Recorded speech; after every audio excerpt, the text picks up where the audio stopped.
Hey there, welcome back to another episode of Talking WWE. Yes, it's been a long time.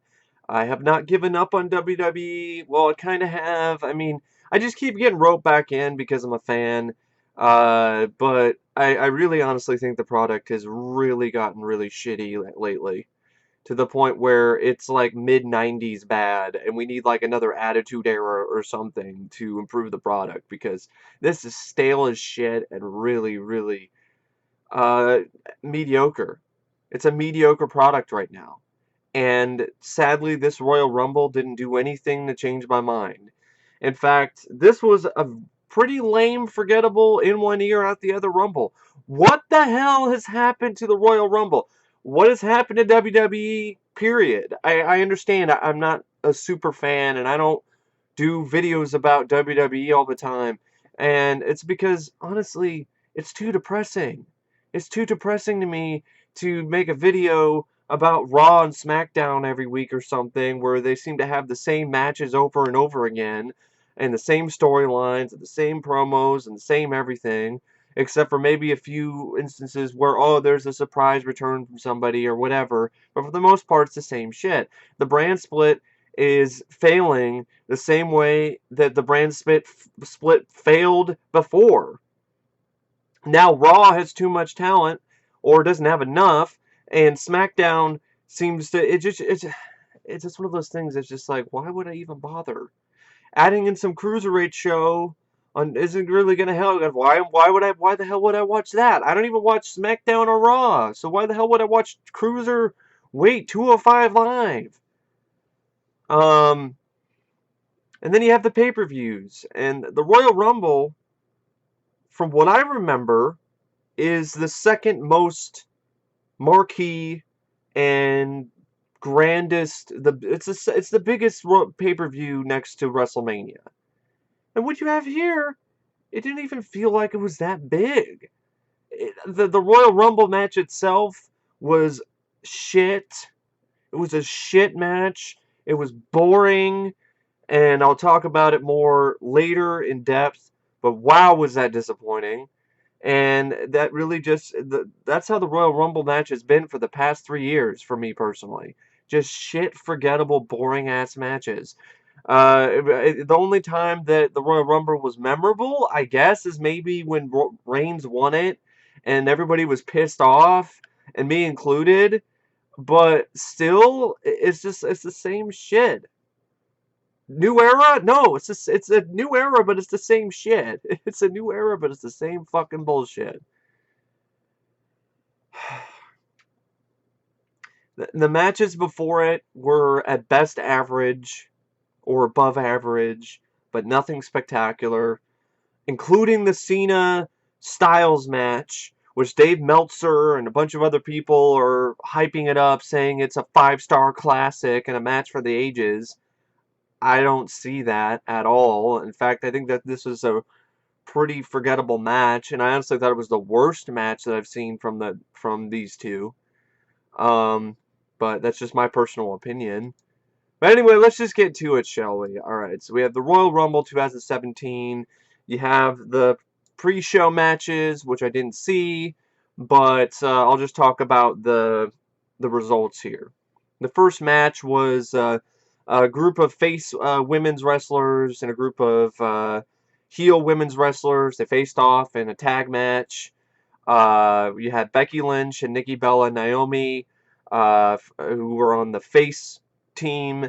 You had women's champion, SmackDown women's champion Alexa Bliss, Mickie James, who had actually already returned recently, which was nice to see because I am a fan of hers. And Natalia were on the heel team, and they brought back Mickie James, and I was thinking that, the heels were going to win, but nope, that's not what happened. Faces won. Naomi performed a split leg moonsault on Alexa Bliss and then won the match. Then you had the tag team championship match. Yeah, this is how bad the product is lately, folks. Remember when the tag team championship was a big deal? When it was always on the main show? Not anymore, because now it's just on a pre-show. It's relegated to the pre-show. It just shows you how the mighty have fallen, if you ask me. So Cesaro and Sheamus, they defend their Raw Tag Team Championships against Luke Gallows and Carl Anderson, the Club. And the Club finally wins. But they win it by cheating. They hold one of the guys that holds on to Cesaro's tights and wins. Um, but yeah, oh, so there was a title change, but it was on the pre-show. I really don't think Vince gives a shit about the tag team division. I really don't, and it clearly shows. I understand the New Day broke the record set by Demolition, I think, or was it Road Warriors? I believe it's Demolition. And to be honest, the New Day, they do work well together, but I do not think they deserve to break that record, but that's just my personal opinion. I've never really been a fan of the New Day, uh, but, that's just me. And then there was a match between Nia Jax and Sasha Banks. And Nia Jax, Janks, uh, she ended up beating Sasha Banks. So that's your pre-show. Now you have the preliminary matches that showed up before the main event, which of course the main event was the Royal Rumble. So these are the matches I actually saw. You started out with a Raw's Women's Championship match with Charlotte Flair defending her title against Bayley, who there was this whole sort of thing going up to the match where Charlotte was ragging on Bayley and calling her just another fan because she was a fan that ultimately became of wrestling that ultimately became a wrestler, and then she walks out with a jacket that says just Bayley. I didn't really like that because I've seen her matches in NXT, and Bayley is a very impressive wrestler, and I like her a lot, and that just seemed kind of lame to me. Oh, just walking into the ring with just Bayley, like, oh, I'm just Bayley, just like that. Yeah, just like Just Joe or just lame, just shitty, just shit. I just no, thank you. I don't like that gimmick. I hope that dies.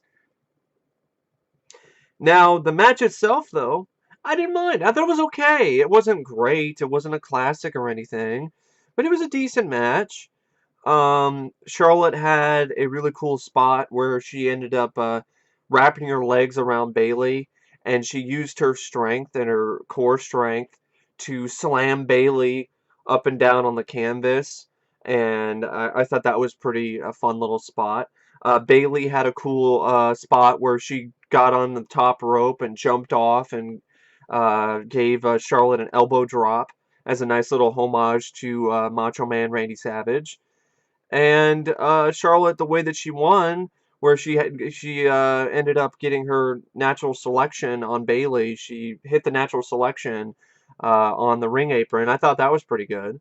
So yeah. I mean, so the match was well paced. There was a nice back and forth. There was even some blood because apparently I don't know what happened, but Charlotte like split her lip or something. And so when she's already a really intense wrestler to watch anyway. And so when she's like screaming and there's like blood pouring out of her mouth, that was pretty terrifying.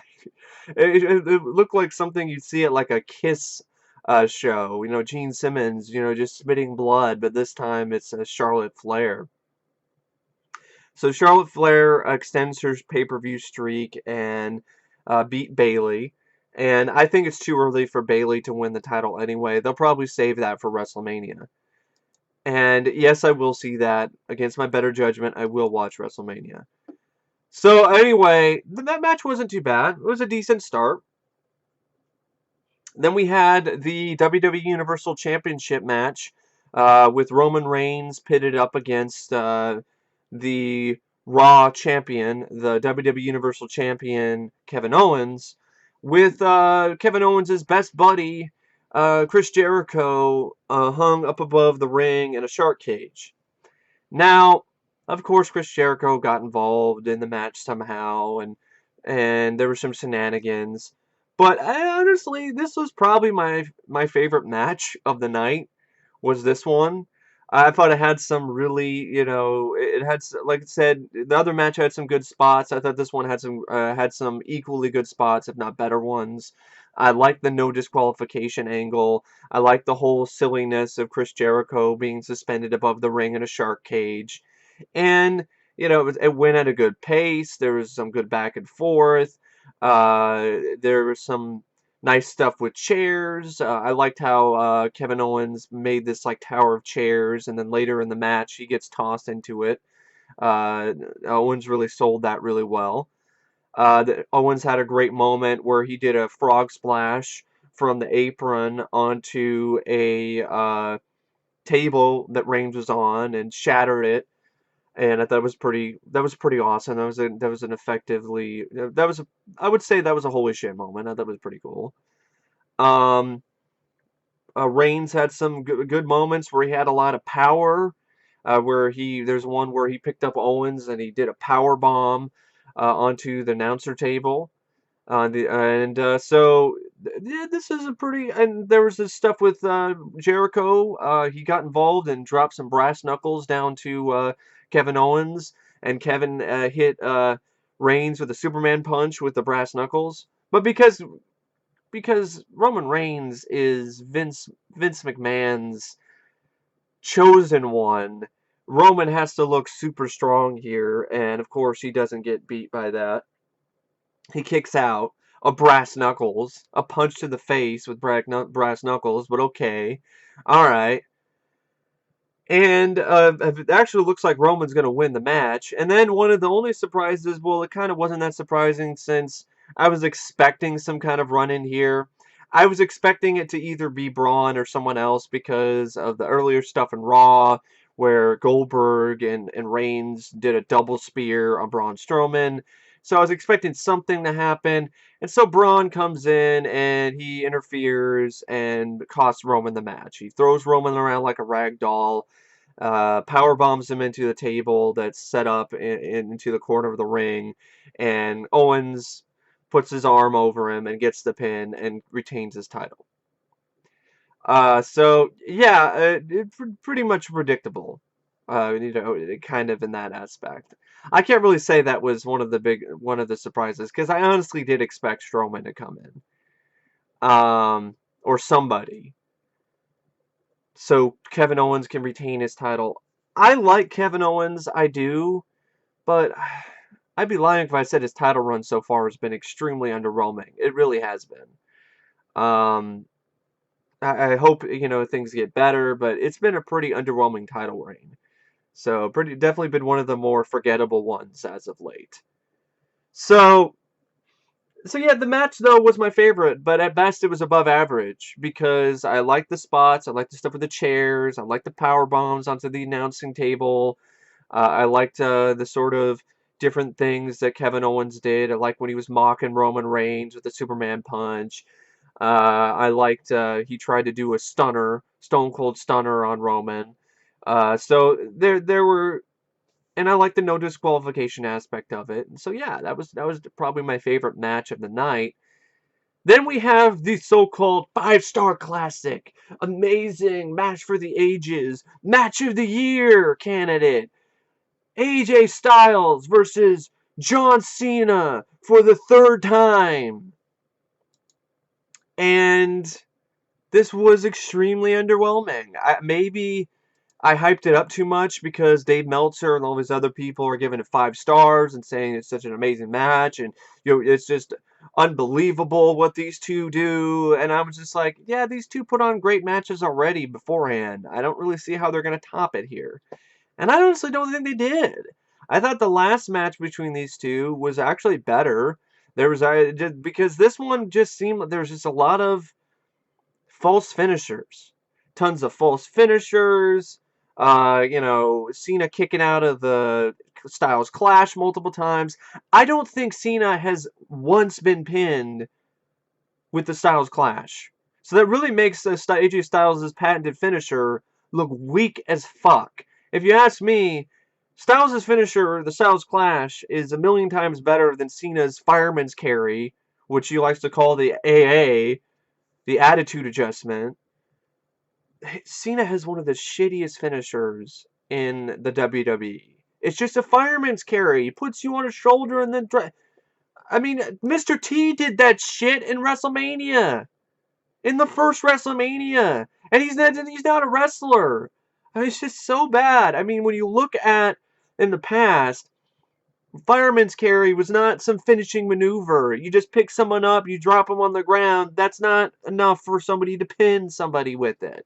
But because it's Big Match John, it's Super Cena, it's Never Give Up, it's Roman, basically Roman Reigns is Vince's new John Cena. John Cena is Vince's love child, if it was possible. If they could actually be blood related, he would make a way to make that happen. He's everything that Vince creams himself about. He's big, he's strong, he's muscular, he's tall.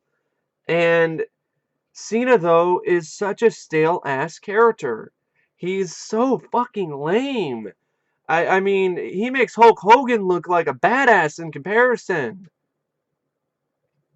And this is coming from a guy who used to like Cena, man. When he first came on the stage, I actually didn't mind the guy. I actually was a fan of John.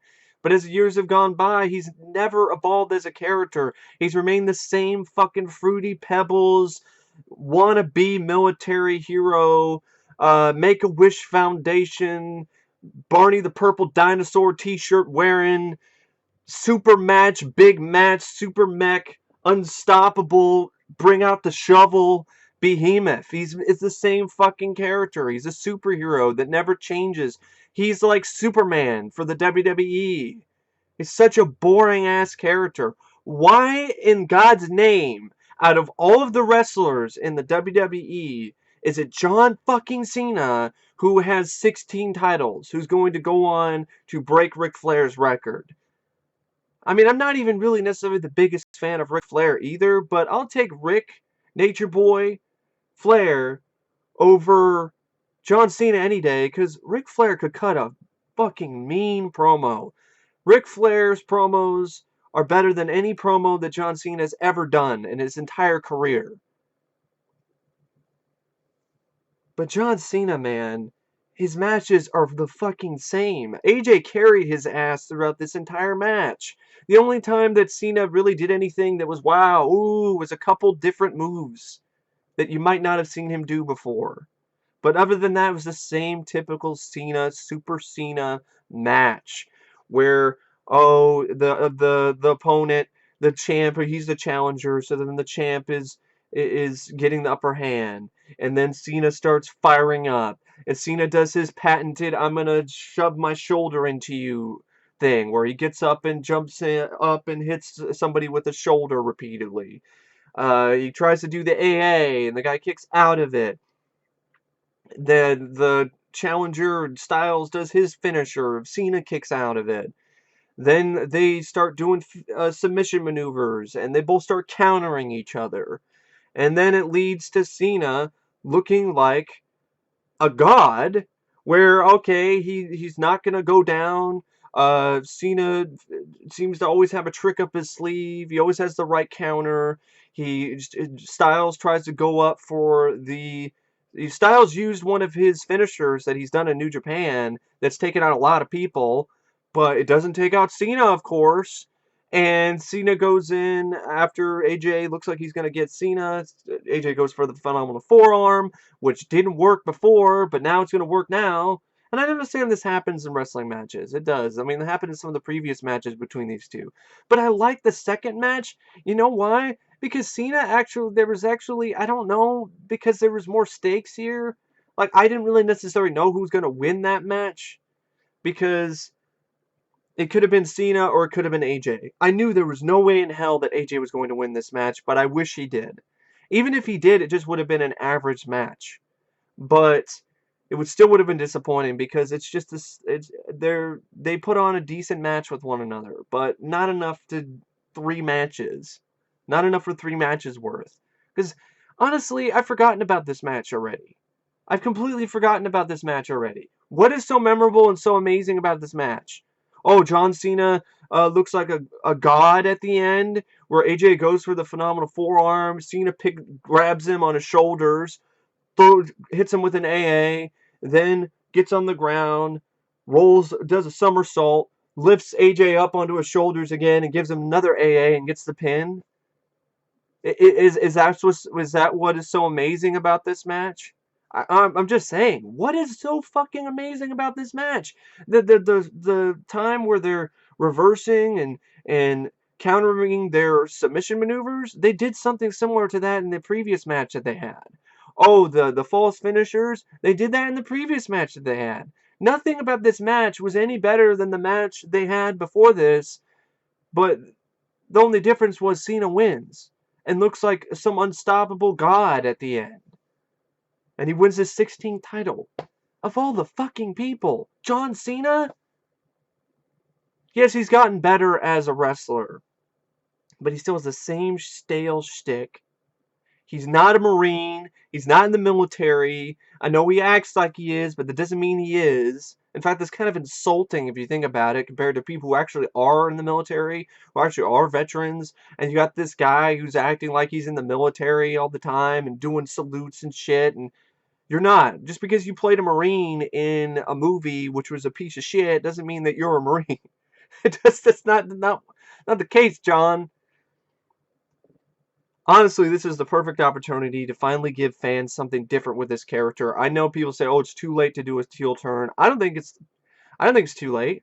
It's a perfect opportunity here. He loses to AJ again. So now he's lost to AJ 3 times. He has not been able to beat AJ Styles. So now this is he wasn't able to recapture the title. There's no more, the champ is here.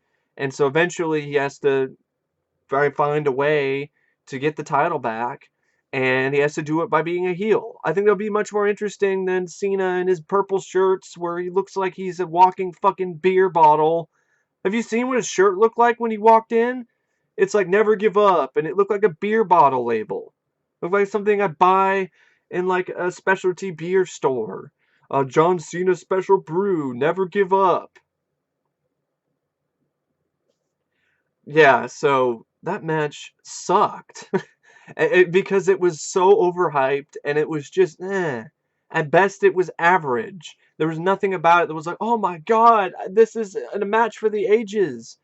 There was nothing about this that was on the caliber of Steamboat versus Savage, or Warrior versus Hogan, or Hogan versus The Rock, or Stone Cold versus The Rock in any of their matches.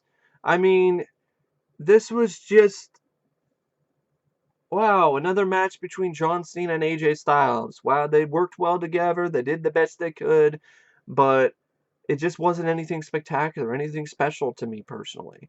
AJ did the best he could. He had some cool moves. He tried to do the best he could with John, but John just is not in AJ's league when it comes to in-ring talent.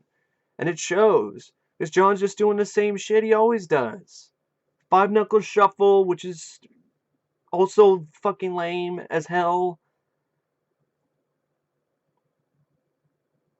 Yeah, so and just Cena, ooh, Super Cena gets a shovel out. He didn't even deserve a title shot to begin with. He just came off the shelf and then said, I'm getting a title match." It's like, what the hell is that? What about all the other wrestlers that deserve a title match? No, John Cena gets one because he's John Cena. I'm sick and fucking tired of John Cena. To be honest, I'd be totally fine if he fucking retired and just stopped wrestling and just decided to be an actor. I'm so sick of him. We're probably gonna get him in WrestleMania. Now WrestleMania is gonna be main evented by John fucking Cena. How many WrestleManias have been main evented by this man? Again, how many? Way too many. And so if okay, all right. So there's that match. Underwhelming third match between Cena and Styles. Now we get to the Royal Rumble match.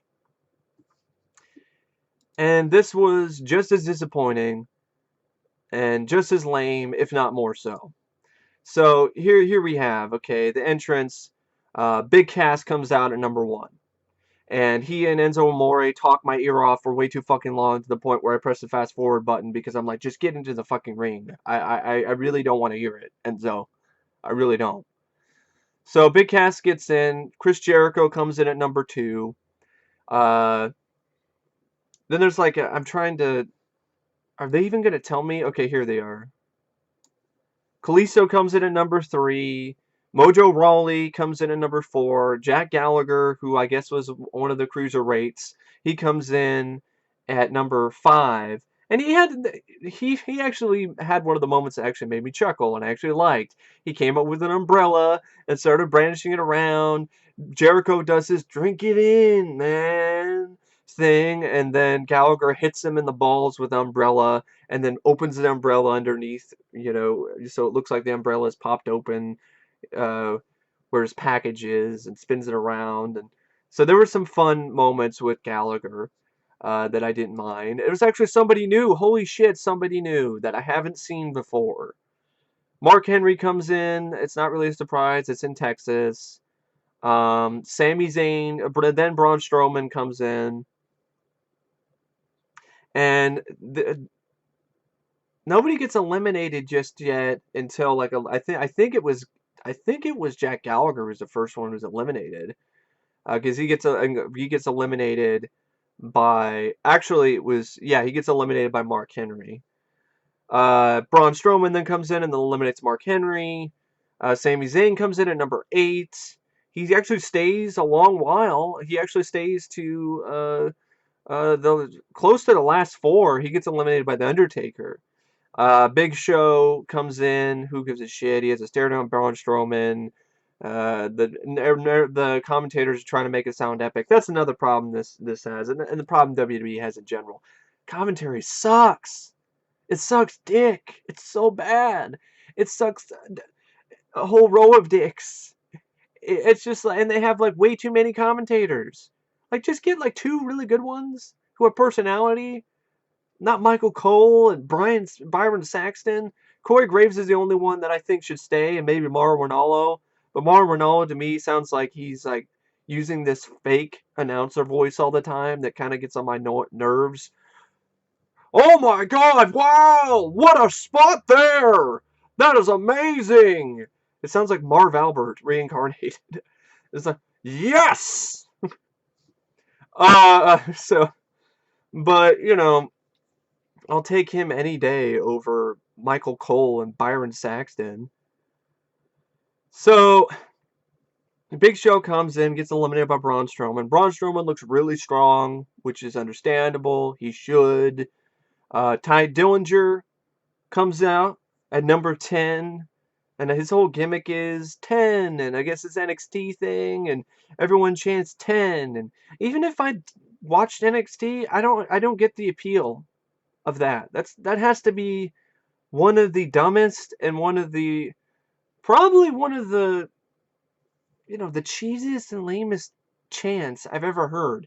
10, 10, 10, 10. What are these people, all fans of that Dudley Moore movie with Bo Derek? I just made a reference that nobody probably even gets. That's how old school I am. But still, 10? Like a perfect 10? It must not be a perfect 10 because he didn't last very long. He didn't eliminate anybody. So much for being a 10. James Ellsworth then comes out. I'm like, oh, fuck this guy. And he's a coward and of typical bullshit. Dean Ambrose comes in after him, tricks him to go into the ring, and then he gets tossed out of the ring by Braun Strowman. Kofi Kingston comes out. Baron Corbin comes out after Dean Ambrose. Corbin lasts for a decent amount of time. He actually looks pretty strong. He actually eliminates Braun Strowman, which is pretty surprising. I like Baron Corbin though, so that's fine with me. At this point, yeah, Big Show's been eliminated. Sami Zayn is still there. Braun Strowman got eliminated by Baron Corbin. Mark Henry was already eliminated. Mojo Rawley got eliminated. Kalisto got eliminated. Chris Jericho's still there. Big Cass has been eliminated by now. Kofi Kingston does his typical trying to not touch the floor spot, and this time it was pretty just it was lame. And I use the word lame a lot, but because I don't really know what other word to say to describe it. Underwhelming, that's another way to say it. Because here it was just he gets thrown over what looks like over the top rope, but he manages to fall and then hold onto the rope barrier. You know, the it's this big block thing it's basically the thing that keeps the ropes together. And so he holds on to that and then gets back into the ring. And then, of course, again, gets eliminated later anyway.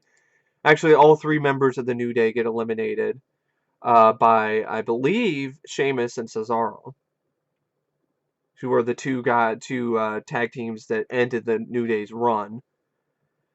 The Miz comes out. He misses a good, ripe opportunity to come out with Daniel Bryan's music, but he doesn't.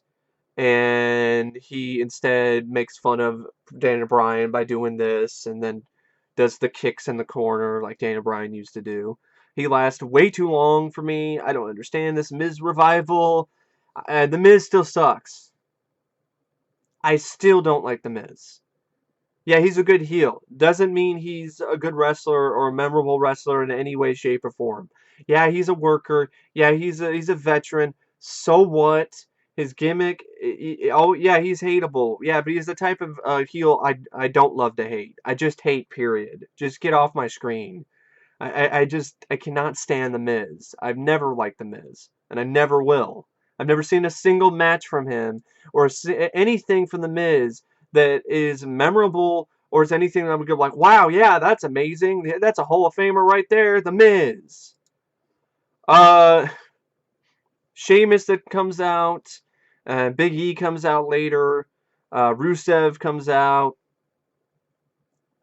Kofi Kingston, like I said, he gets eliminated by Dean Ambrose is still there. So we really have. Then this is where the match really started to get really boring and really sluggish because way too many fucking wrestlers in the ring. There's like an extremely long period of time where there's no eliminations. So we have Kofi Kingston comes in, The Miz comes in, Sheamus comes in, Big E comes in, Rusev comes in, Cesaro comes in, Xavier Woods comes in, Bray Wyatt comes in, Apollo fucking Crews of all people comes in. And of course, there were some other eliminations. I think Chris Jericho eliminated Cesaro, and Sheamus gets eliminated by Chris Jericho. And Apollo Crews, like, for what? Apollo fucking Crews? Why is Apollo Crews in the Royal Rumble match? I don't. What? Apollo Crews? Why is he wasting a spot here? I understand Seth Rollins was banned because of his thing on NXT where he called out Triple H. But come on, I mean, doesn't mean he has to stay banned. We've seen that before in multiple Royal Rumble matches or pay-per-views where a wrestler's banned from the arena but still shows up anyway. At least that would make it interesting. Replace Seth Rollins, just replacing fucking boring ass Apollo Crews with Seth Rollins automatically makes the Rumble match a little bit better. After Apollo comes out Randy Orton. Apollo Crews gets eliminated by Luke Harper. He shows up after Dolph Ziggler, who comes in after Randy Orton. Luke Harper comes in. Then Brock Lesnar comes in. And then the match actually starts to get good because Brock Lesnar starts fucking laying waste to everybody. He comes in, he gives a bunch of people an F5, suplexes, takes them to Suplex City, bitch. And I'm like, wow, this match actually, there's something happening now. Holy shit. There's actually something happening where somebody's actually laying waste to people. Like when Braun Strowman was doing it, and then Braun got eliminated way too early, so now we have a bunch of these cruiserweights and smaller guys and lame wrestlers, or not really lame, but just not very interesting or fun to watch wrestlers trying to work with one another in the ring. And then finally Brock comes in, starts fucking them up, and then I'm like, yeah, all right, cool. And I'm like, Goldberg, Goldberg, Goldberg. But no. Who comes out after Brock? Enzo Amore. And he gets his mouth shut pretty quickly by Brock Lesnar, who just eliminates him. And like almost immediately. And then at number 28 comes Goldberg. Goldberg, Goldberg, Goldberg. I'm a huge fan of Goldberg. Okay, I admit I marked out at this. And I did watch the Survivor Series match, and I'm conflicted on that. And one part, I love the fact that it's Goldberg comes back after all these years and dominates Brock Lesnar like he did all those jobbers back in WCW during his streak.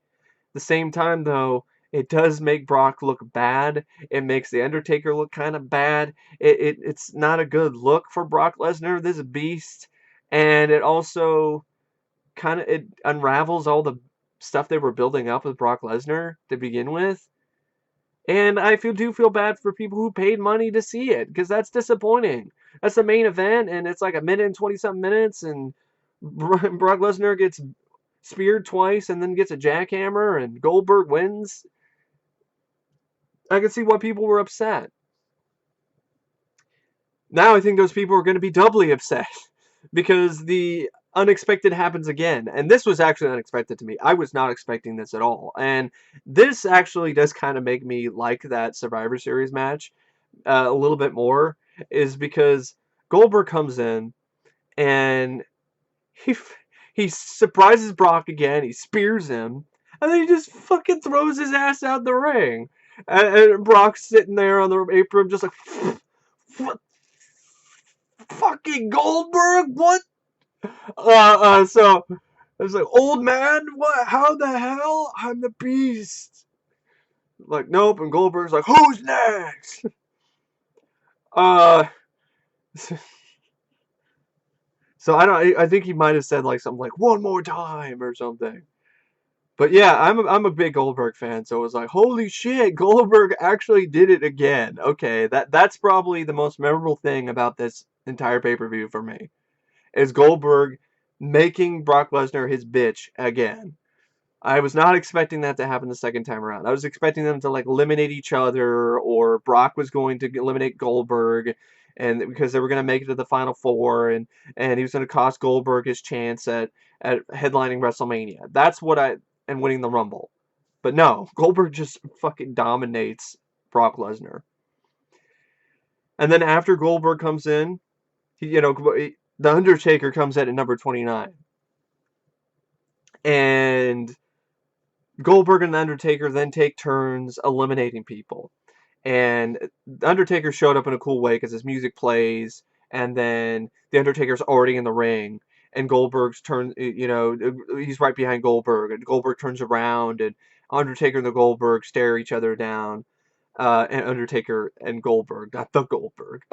And so I did I marked out. I'm a huge fan of Goldberg and The Undertaker, so it was great to see them in the ring together, and Undertaker eliminates Goldberg, and after he eliminated, I think, Rusev, and he also eliminated Luke Harper, and I didn't really feel too bad about it because, it's The Undertaker. If somebody's going to eliminate Goldberg, I'm fine with it being The Undertaker. And then The Undertaker starts choke slamming people right and left. Taker, he definitely is showing his age here. I think he put on a bit too much eye makeup. And also, there's when he takes his leotard, or like it takes it off, and he's just showing his chest. It's not a good look. It really isn't, because he's got that dad belly going on, and he's got the saggy tits. And I love you, Undertaker, but man, put a shirt on and keep it on, or keep the leotard on or something, because that was just a bad look. I don't know what he was doing there. And so you're like, okay, The Undertaker, all right, Goldberg's already been eliminated, Brock Lesnar's been eliminated, and so you have in the ring, you have Bray Wyatt, I think, so yeah, you said Bray Wyatt, who's in the ring. I don't think The Miz is still, I think he got eliminated. He got eliminated by The Undertaker.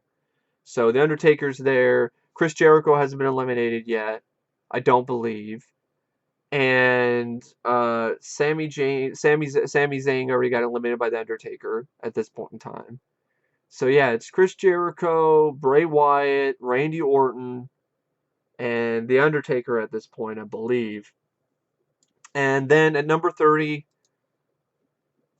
I was just shaking my head. I was just like, really? And everyone in the audience was feeling the same way. Out comes Roman fucking Reigns. Now, I don't hate Roman Reigns. I think he's better in the mid card because he's essentially this generation's Diesel. That's really what he is. That's all. He's not a main event guy yet. He's not ready for that. But Vince keeps trying to shove him down our throats, and that's the problem. This isn't helping things. By at number 30, having Roman fucking Reigns come out and look like a god, look like a Greek god, look like he's this amazing guy, eliminating people, Superman punching people right and left. It's just like, and the people in the audience were going, "This is bullshit!" And I'm like, "Yeah, it is. It is. It's bullshit." Get Roman Reigns, and then it gets even worse because guess who eliminates the Undertaker? Roman Reigns. What the fuck were you thinking, Vince? If I didn't need any more proof that you're out of touch and you're out of your fucking mind and you've gone senile, this is it. You eliminate the Undertaker in Texas with Roman Reigns? You have Roman Reigns, who is probably one of the most hated, if not the most hated wrestler working for the WWE right now. You have him eliminate The Undertaker. You do know The Undertaker might not have that much matches left in him. You know, he might not be in next year's Royal Rumble. And you have him eliminated by Roman fucking Reigns. They have a stare down, which maybe leads to a match between the two. And I'm like, I don't want to see a match between Roman Reigns and The Undertaker. So, Undertaker gets eliminated. So we got Roman Reigns, Randy Orton, and Bray Wyatt. And Chris Jericho gets eliminated. Because he got eliminated by, I believe he got eliminated by Roman Reigns with a Superman punch that knocks him off the top rope onto the floor outside. So we got the final three. It's Roman Reigns, Bray Wyatt, and Randy Orton. Roman Reigns eliminates Bray Wyatt. And then it's Randy Orton and Roman Reigns. And I'm like, the final two are Randy Orton and Roman fucking Reigns. I don't give a shit about any of these wrestlers. I don't want either of them to win. So it's there's no lesser of the two evils here. There's no, oh, this one is less shit than the other. Both are shit options. And Roman gets an RKO by Randy Orton, and he gets eliminated by Randy Orton. And Randy Orton wins the fucking Royal Rumble. Why? Why? Who asked for this? Is there anybody on this planet, except for diehard Randy Orton fans, if there still are any left, is there anybody who asked for this? I didn't ask for it. I don't think the people in the stands asked for it. I understand the betting odds were that Randy Orton was the favorite to win the Rumble. But it doesn't mean that it should have been that way. You could have made some change and had The Undertaker win it. Or, hey, how about have Bray Wyatt win the fucking Royal Rumble? Because, hey, it'd be nice to have him win something for once. No, we'll hand it to Randy Orton. Great. Shades of 2007. So he won it in 2009. And then wasn't that the year we had like tons more Cena and Orton matches? I know in 2007 it seemed like they were facing each other for the title at every pay-per-view. So now we have a Royal Rumble in 2017 that has John Cena winning the title and then Randy Orton winning the Rumble to face John Cena at WrestleMania. I'm pretty sure they're going to do something where John loses the title. I get it. But still, it's just the thought of it just makes me sick. It makes me want to hurl. Makes me want to hurl things at the TV screen. Orton and Cena again? Like they've already, haven't they gotten the rub enough? Haven't they? I mean, do we really need to see them have another match for like the 100th fucking time? I don't think they're going to headline WrestleMania, but I wouldn't put it past Vince McMahon. He seems to love these two wrestlers, and that might be his dream match. And he doesn't give a fuck if it's not your dream match. So if it does happen, I would not be surprised. I really wouldn't. I don't see that happen now. I think there's going to be a feud between Randy Orton and Bray Wyatt. And if you were going to do that, then just have Bray win the Rumble.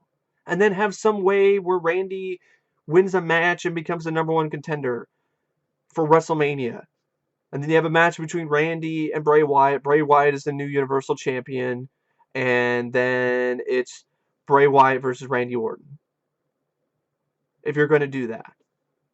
Now it just makes Bray look weak again. He can't. The guy that was an enemy, but then decided to become a friend and part of the family. Now he's headlining the Rumble, and Bray isn't. And Bray didn't win the Rumble, but the guy that he brought in as a mercenary for his family wins. It's like Bray can't do anything unless he has his family, or if he is by himself in a solo thing like the Rumble, he's still going to lose. Now, I know people said, oh, Chris Jericho winning.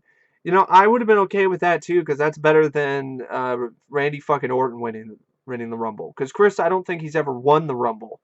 So that would have been fine with me.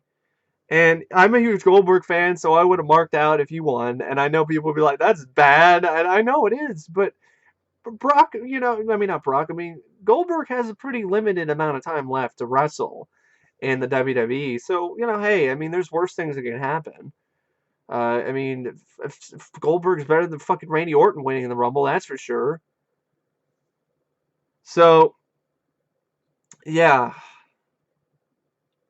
We end the Rumble with Randy Orton pointing at the WrestleMania sign, and fireworks going off, and me just shaking my head and flipping off the camera, flipping off the TV, like, fuck you. Really, Orton? Orton? Reigns eliminates The Undertaker. So yeah, it was a pretty bad Royal Rumble. It was a, you know, very just lackluster, forgettable, in one ear, out the other, out your ass Royal Rumble. This is just, it's distressing. It really is. It's like, is it gonna get any better? I don't think so. I think it's just gonna get worse.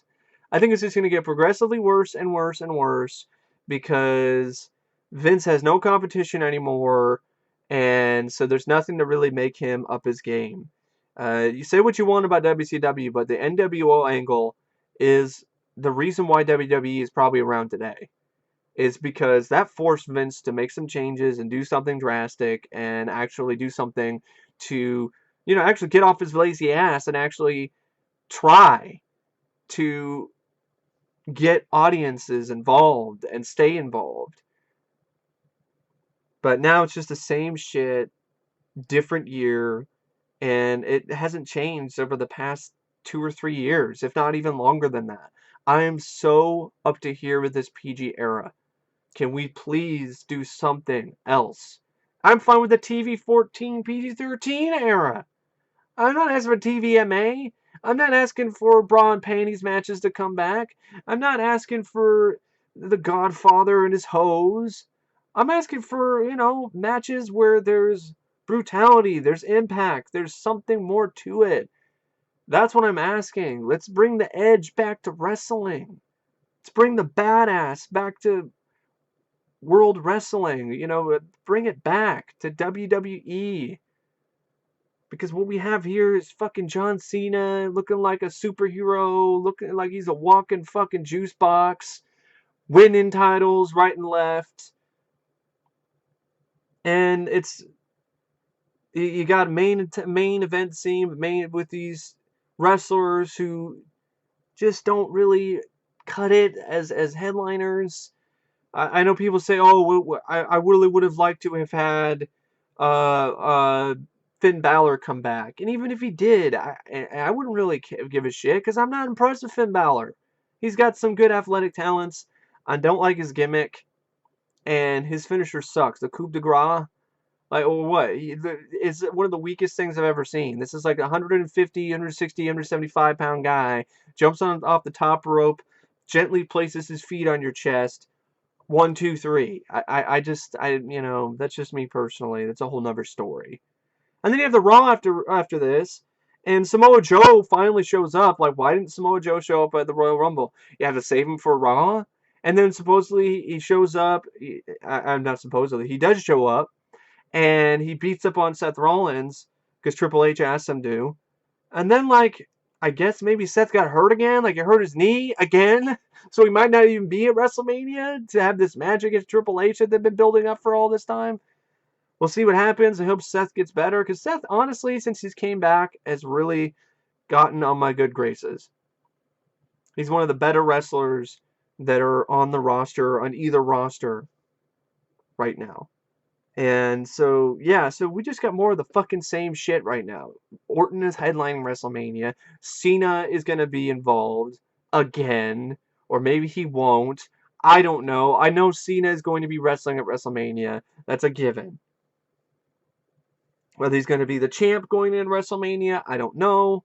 I hope that's not the case, but it probably will be. But anyway, and AJ Styles, who was doing great work, who carried this match, who is one of the best things about the WWE right now. Well, now, no title. You lost your title, so Big Match John can have his fucking parade, so he can look good, so he can have his 16th title, so Vince can give himself a fucking mad finger job and a mad finger bang over John Cena becoming the 16-time world champion. So yeah, it's just fucking circle jerk right now. Vince is just circle jerking everyone that he likes at the expense of people like myself who actually do want to see something different. I don't want to see Cena and Orton becoming headliners and headlining WrestleMania in 2017. This isn't 10 years ago. Anyway, thanks for watching. And I don't know what to say about this pay-per-view. I guess if I was going to rate it as a whole, I'd say it's below average. I'd say if it was out of like a 5-star rating, get 2.5. Because some of the matches I didn't mind. Oh, and I forgot to mention the Cruiserweight title. Sorry. I completely fucking did not mention the Cruiserweight title. That's how much impact that title match had. I like Heel Neville. I don't really care about the Cruiserweight title. So, it wasn't a memorable match or anything. Oh man, I completely forgot about that match. Holy shit. I was just so amped up about talking about Cena and Styles and how overrated that match is. I just fucking forgot to mention the Cruiserweight match. Now I mentioned it. So for those in the comments below who've been like, you forgot to mention this match. I did. I just did it at the end. I apologize. Anyway, I still hope you guys enjoyed this video. And if you love the Rumble, thought it was a great Rumble, cool. You know, that's fine with me. I wish I felt the same way. I do, but that's not the case for me. This was pretty bad. Not as bad as the 2014 one, and probably not as bad as last year's, but it's not saying much. This shit needs to get better because this shit's getting old. So, yeah, thanks for watching, and I will see you guys later. See ya.